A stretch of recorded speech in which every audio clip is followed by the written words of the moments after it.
अध्याय 12 श्लोक 16। अनपेक्षः शुचिद्रक्ष्या उदासीनो गतवयतः सर्वारंभा परित्यागी यो मदक्ष में प्रिय। अर्थात जो पुरुष आकांक्षा से रहित, बाहर भीतर से शुद्ध, चतुर, पक्षपात से रहित, दुखों से छूटा हुआ, वह सब आरंभों का त्यागी मेरा भक्त मुझको प्रिय है।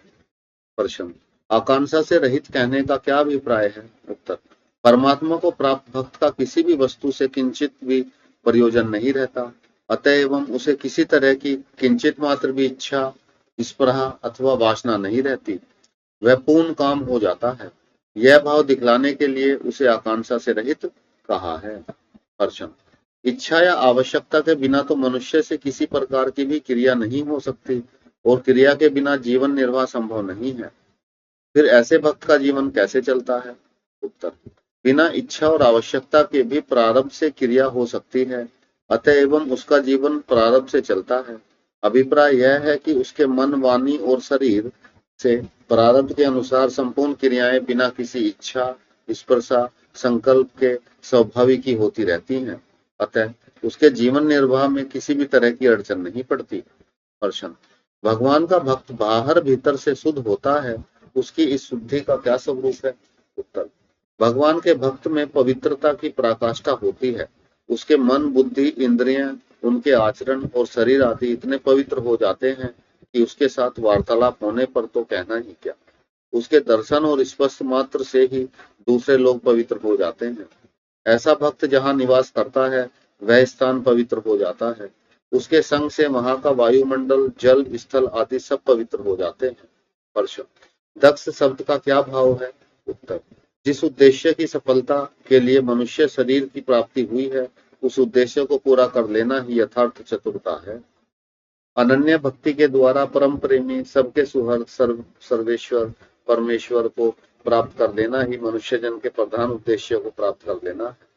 ज्ञानी भक्त भगवान को प्राप्त है, यह भाव दिखलाने के लिए उसको चतुर कहा गया है। प्रश्न, पक्षपात से रहित होना क्या है?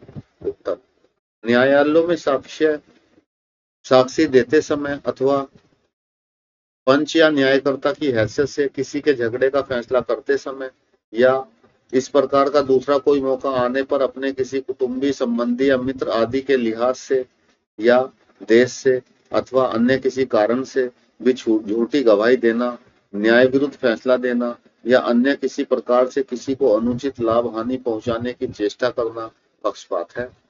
इससे रहित होना ही पक्षपात से रहित होना है।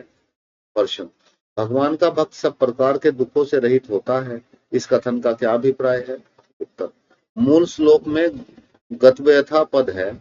इससे भगवान का यही अभिप्राय प्रतीत होता है कि किसी भी प्रकार के दुख हेतु के प्राप्त होने पर भी वह उससे दुखी नहीं होता, अर्थात उसके अंतकरण में किसी तरह की चिंता, दुख या शोक नहीं होता।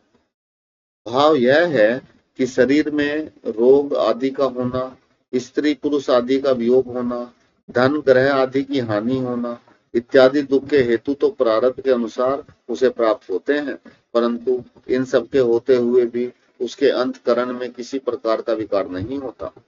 प्रश्न, सर्वारंभा प्रीतागी का क्या भाव है? उत्तर, संसार में जो कुछ भी हो रहा है सब भगवान की लीला है, सब उनकी माया शक्ति का खेल है। वे जिससे जब जैसा करवाना चाहते हैं वैसा ही करवा लेते हैं। मनुष्य मिथ्या ही अभिमान कर लेता है कि अमुक कर्म में करता हूँ, मेरी ऐसी सामर्थ्य है इत्यादि, पर भगवान का भक्त इस रहस्य को भलीभांति समझ लेता है। इससे वह सदा भगवान के हाथ की कठपुतली बना रहता है।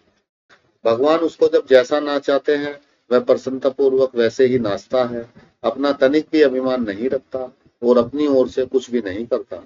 इसलिए वह लोक दृष्टि से सब कुछ करता हुआ भी वास्तव में कर्तापन के अभिमान से रहित होने के कारण सर्वारंभा परित्यागी ही है।